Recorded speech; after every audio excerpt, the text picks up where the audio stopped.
Doctor साहब, आपने जजेस को जरूर बहाल करवाया और उसकी वजह से आपने पीपुल्स पार्टी की हुकूमत भी छोड़ दी, लेकिन उसके बाद आपने जिस तरीके से 18वीं तरमीम में 19वीं तरमीम करवाई और जजेस ने अमलन अपने आप को खुद ही अपॉइंट करवा दिया, उसका नतीजा भी आपने देख लिया। यूसुफ रजा गिलानी को किस तरीके से निकाला गया, फिर आपने देखा कि जी पनामा केस में किस तरीके से ये नवाज शरीफ साहब की हुकूमत खत्म हुई।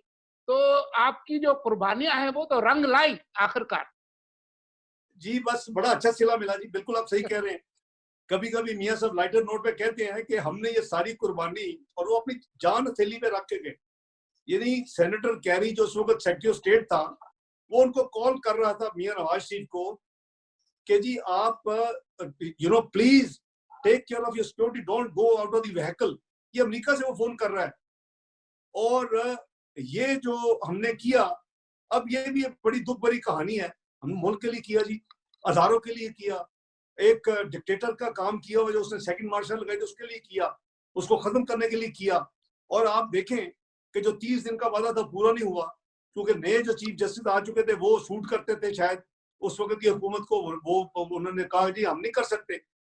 मैं आपको एक और इनसाइड इंफॉर्मेशन दे दूं आज। जी जी। ये जो हम तो हुकूमत छोड़ दी और हम फिर भी परसू करते रहे जरदारी साहब के साथ कि जी मेहरबानी करें इसको खत्म करें। तो उन्होंने एक दिन मीटिंग की मेरे साथ और शहबाज शरीफ साहब के साथ, और उन्होंने कहा कि मुझे कहने लगे कि भाई डॉक्टर साहब ये कैसे हम करें, जो जजेस बैठे हुए हैं, एक जो जजेस एक्ट था उसमें है कि 17 जजेस सुप्रीम कोर्ट के इंक्लूडिंग चीफ जस्टिस। तो उन्होंने कहा कि ये जो है, ये हम बात करें जून 2008 की, हम गवर्नमेंट छोड़ चुके हैं, अपोजिशन में मैं पार्लियामेंट लीडर हूं, तो हम उनको परसू कर रहे हैं रेगुलर के यार ये करें, मुल्क के लिए करें, हम गवर्नमेंट में नहीं आएंगे। तो उन्होंने कहा भी मैं कर ही नहीं सकता, ये मैं कैसे करूं। उसकी वजह ये है कि 17 जजेस हैं। आइन जब वो जो एक्ट है, तो अभी ये अगर वापस आएंगे तो वो तो टोटल जो है वो 22-23 पे चला जाएगा, क्योंकि मुशर्रफ साहब ने तो इनको फारिग करने के बाद जजेस इंडक्ट कर दिए थे ना जी। तो वो तो एक सिस्टम तो चल रहा था, वो आप कहेंगे पीसीओ जजेस का उस सिस्टम चल रहा था। तो मैंने कहा यार मैं इसका सोल्यूशन देता हूँ। उन्होंने कहा ये वो क्या सोल्यूशन है। मैंने कहा बजट आ रहा है चंद दिन में। तो कहता फिर, मैंने कहा उसमें टोटल 23 बंदे बनते थे, 23 जज बनते थे, अगर वो भी आ जाए सिटिंग भी रहे। मैंने कहा इनको आप 23 का बजट इसमें एलोकेट कर दो जजेस के लिए। ये हमारी माजी की तारीख ये थी कि आप बजट के जरिए अगर कोई चीज करेंगे तो उसका कॉन्सिक्वेंशियल इफेक्ट जो है वो लॉ चेंज हो जाता है। जब आप 30 का बजट पार्लियामेंट अप्रूव कर देगी, तो मुझे याद है कि जरदारी साहब ने थोड़ा सा मुंह में पानी आया, कहने लगा नहीं यार फिर तो कोई 2-3 दिन क्वेश्चन रखो। तो मैंने कहा रख लें आप, तो कहने लगे 26+1, मैं कहा वो कर लें। तो बाहर नवीद कंवर साहब उनके उधर बैठे हुए थे, जरदारी और उनको बुलाया, कहते हैं यार डॉक्टर साहब कहते ना बजट ये करो। वो अगर बजट में आपका ना हुआ होता, तो जब मियां नवाज शरीफ अपनी जान हथेली पर रख के निकले थे 2009 में, तो आप उन जजों को वापस नहीं ला सकते थे। वो चूंकि कानून बदल चुका था। ये अलग बात है कि जब वो जजेस वापस आ गए और वो नंबर बढ़ गया, और उसके बाद एक स्पॉन्सर फिर एक पिटीशन फाइल होती है और उसकी फिर प्रोसीडिंग्स होती हैं। उसके बाद वो जो इंक्रीज थी नंबर की, उसको अनडू किया जाता है कि जी वो वैलिड नहीं है। लेकिन अगर वो ना होती तो जजेस वापस नहीं आ सकते थे, क्योंकि उसमें गुंजाइश ही नहीं थी। और अगर वो ना होती तो पहले यूसुफ रजा गिलानी साहब अपने डिस्क्रिप्शन फंड से उनको दे रहे थे अपना सैलरी, वो 1 जुलाई 2008 के बाद उनको रेगुलर बजट के जरिए वो पेमेंट्स हो रही थी, क्योंकि वहां बजट 26+1 का बजट आ चुका था। तो ये अंदर की कहानी, हम तो सोल्यूशन कहते थे ये रिकंसिलिएटर है और हल ढूंढते हैं। मैं हल ढूंढने के चक्कर में होता है जी मुल्क के लिए पॉजिटिव यानी तरीके के साथ। तो ये है जी उसकी बैकग्राउंड। सोलंकी साहब एक सवाल पूछना था एनएफसी से रिलेटेड। सर ये मासूमाना सा सवाल है और मेरे जो दोनों सीनियर्स हैं वो मेरी लाइफ की गारंटी देंगे। सर कहा यह जाता है डॉक्टर साहब कि ये जो हमारे मिलिट्री के दोस्त हैं, ये जो पड़े हुए हैं इसके पीछे 18वीं तरमीम के, या इनडायरेक्टली एनएफसी के, डायरेक्टली तो एनएफसी के पीछे नहीं आ रहे वो, उसमें उसका सेहरा भी आपको जाता है। वो इसलिए जाता है कि जब आपके ऊपर आपने बढ़ाया तो सही उनका बजट 550 से लेके अब 1100 हो रहा है, फिर अभी तो 2 साल से 100 करके बढ़ रहा है। तो वो जब बहुत ज्यादा उनकी तरफ से दबाव आया कि हमें और दो, आपने आर्म फोर्सेस डेवलपमेंट प्रोग्राम भी उनको दिया, यूनाइटेड नेशन वाला पैसा भी उनको जाता था, सीएसएफ भी उनको जाता था, तो आपने कहा कि अब तो मेरे पास गुंजाइश ही नहीं बची, अब तो सारा सूबों को चला जाता है। तो वो जो आपने उनको कहा कि नहीं, जब तक ये एनएफसी और 18वीं तरमीम नहीं होगी तो पैसा जो है वो आपका नहीं बढ़ाया जा सकता, तो कोई ये वजह तो नहीं है कि आज वो बिल्कुल 18वीं तरमीम के पीछे हाथ होके पड़ गए हैं? नहीं, वो मैं समझता हूँ कि राणा साहब उनको सही एक्सप्लेन नहीं किया गया, या वो सही उन्होंने इसको यानी नहीं किया कॉम्प्रीहेंड। मैं फ्रैंकली समझता हूँ कि 18वीं तरमीम उसकी जिम्मेदार नहीं है उस प्रॉब्लम की।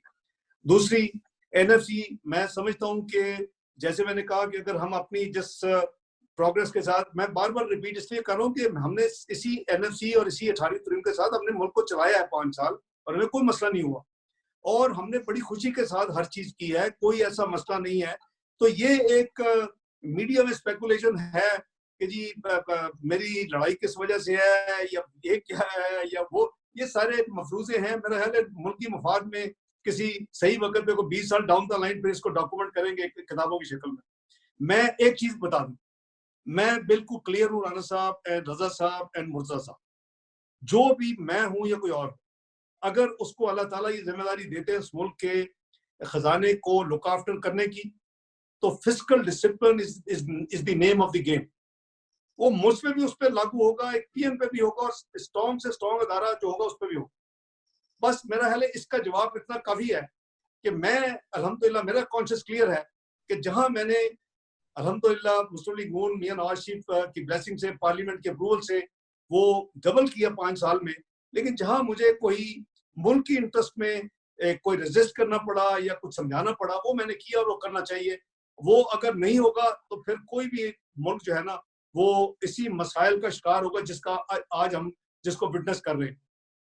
तो रजा आप कुछ जी, मैं बस इतनी बात कहना चाहता हूँ कि मेरे ख्याल से हम इसको गुफ्तगू को का दूसरा पार्ट जो है वो जारी रखेंगे बाद में, लेकिन जजों के चूंकि आपने अंदर की बात बताई है, तो मेरे ख्याल से शायद कुछ थोड़ा सा तो आपको या मियां साहब को पश्चिमानी या मलाल तो हुआ होगा कि जिस अदलिया के लिए आपने इतना कुछ किया, उसी अदलिया ने जो पीएमएलएन के साथ और उसकी लीडरशिप के साथ किया, वो भी तारीख का हिस्सा है। तो ये मेरे ख्याल से मैं ये, लेकिन इसके ऊपर आपसे तफसीली बात होगी बाद में, क्योंकि आपने जो किया था उसके बगैर जजेस नहीं बहाल होते थे। और जी, मैं समझता हूँ कि मियां साहब के साथ जो कुछ हुआ वो आपके सामने है। दुनिया उसको कहती है कि जी इट वाज अनफेयर फैसला। जजमेंट के बाद तो अभी ऐसा अपना ओपिनियन दे सकते हैं, अब तो सारी दुनिया दे रही है जी बिल्कुल, कि 10 लाख दिरहम का रिसीवेबल, वो भी बेटे से, और वो कभी रिसीव भी नहीं हुआ आज तक। वो आप कहते हैं रिसीवर डिक्लेयर नहीं किया। मैं आपको 50 चीजें इमरान नियाज़ी साहब की रिटर्न में निकाल के दिखा सकता हूँ जो होनी चाहिए और नहीं हुई, उसमें तो कोई मसला नहीं हुआ। और वो आपने एक 10-10, 15-15 हजार पाउंड करके पूरे किए। 2 कमरों का फ्लैट नाइट्सब्रिज जो है वो 300 अपना कनाल के महल में कन्वर्ट हो गया, और उस वक्त की जुडिशरी ने उसको सादक अमीन का सर्टिफिकेट दे दिया। तो ये, और मेरे हवाले से, यानी क्या आप कंसीव कर सकते हैं कि एक फाइनेंस मिनिस्टर हो, चार्टर्ड अकाउंटेंट 74 से इंग्लैंड का हो, और वो 20 साल टैक्स रिटर्न ना दे? मैं उसको कंटेस्ट कर रहा हूँ, मेरी बात ही कोई नहीं सुनना, कहती नैब में जाकर सुना दे। तो ये दिल दुखी है, ये आप सही कह रहे हैं, लेकिन शायद उस वक्त वो जल्दी में थे, कोई फैसला था। ये क्या है, ये भी एक बड़ी तफसील वाली गुफ्तगू होने वाली है किसी वक्त, लेकिन बड़ी सेंसिटिव गुफ्तगू है। तो बस चले जी, हमने नेक नीति के साथ किया, मुल्क के लिए किया, अदारों के लिए किया।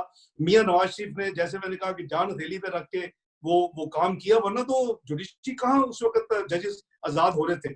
लेकिन ये बदकिस्मती है कि डाउन द लाइन आपने उसी बंदे को फिर वो बेचारा निशाना बना, और बड़े फ्लिमजी बेसिस पे ऊपर निशाना बना।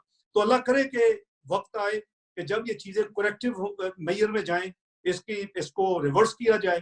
तो बस ये अल्लाह का एक निज़ाम है जी। इंशाल्लाह उम्मीद है कि खैर होगी, और वक्त आएगा कि वहाँ लीडरशिप चेंज हो चुकी है। मैं ये तो आपको नहीं बताऊंगा, मुनासिब नहीं है कि मुझे कुछ लोगों के जिन्होंने ऐसे फैसले किए, कैसे कैसे बाद में माजरताना मैसेजेस भी मिले। आपको कुछ तो आइडिया है रजा साहब आपको? जी मुझे तो बिल्कुल आइडिया है। तो बात यह है कि क्या फायदा कि आपने इंसाफ देना है, और आपको अगर गन पॉइंट में इंसाफ नहीं देने दिया जा रहा और आपको कहा जा रहा है कि इसहाक डार को अब अभी तो आप इसमें करें क्योंकि वो हमें फिजिकल डिसिप्लिन सिखाता है, तो आप उस पर झुक जाते हैं, तो फिर अल्लाह को जवाबदेह होगी। और मुझे वो बात के माजरताना मैसेज के जी वो ये था वो था, हमें मतलब नहीं था, आप तो बेहतरीन है, हमारे रोल मॉडल है, उसका क्या फायदा?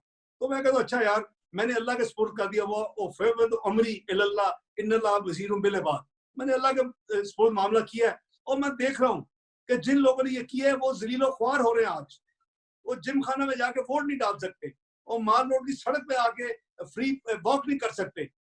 वो अब कराची में हार्ट अटैक होता है और उनको फिर एम्बुलेंस में लाहौर लाया जाता है। ये लोग, ये डिवाइन है रजा साहब, ये लोग जिन्होंने ये ज्यादतियां की हैं, कुछ ने कीमत अदा की है और कुछ इंशाल्लाह अदा करेंगे।